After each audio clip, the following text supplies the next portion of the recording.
fisherman. Pier lang tayo mga yan. Dito lang tayo sa pier. O, diba? Ang ganda. Ganda naman. O. So, ayan.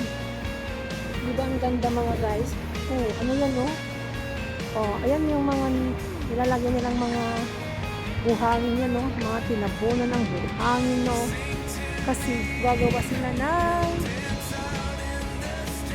ng building na ayan, no? Ayan. Yung nasa gitna. Ano yung nasa gitna na yan? Oh my God, ayan ang tulay nila mga guys. So nakikita niyo yung tulay dito sa Macau ng papuntang China. Dito sa Macau, ayan, no? Yeah, ang haba niya. Oh, hanggang doon. Hindi na makikita doon ang Samaro.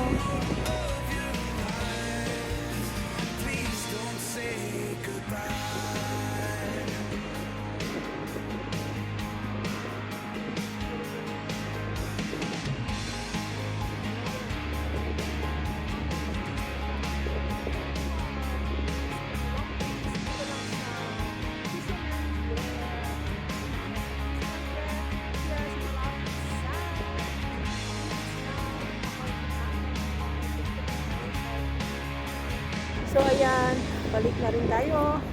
Ay naku, wala na akong solo dito pero ay ayos lang. Ang importante, o ayun na yung level ng tubig. Ayan o, ayan, level ng tubig.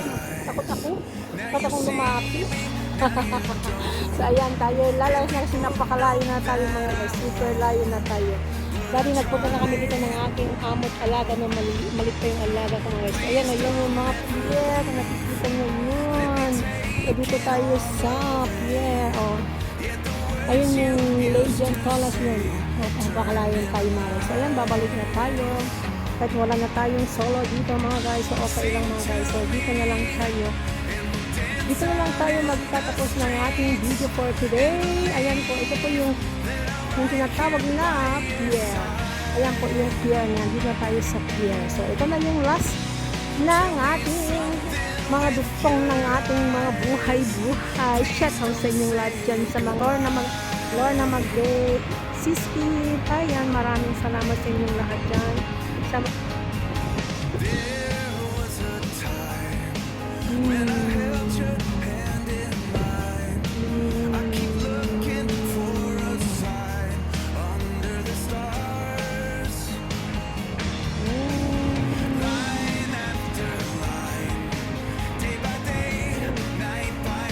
Ayun na yung barko na naman. Bye-bye.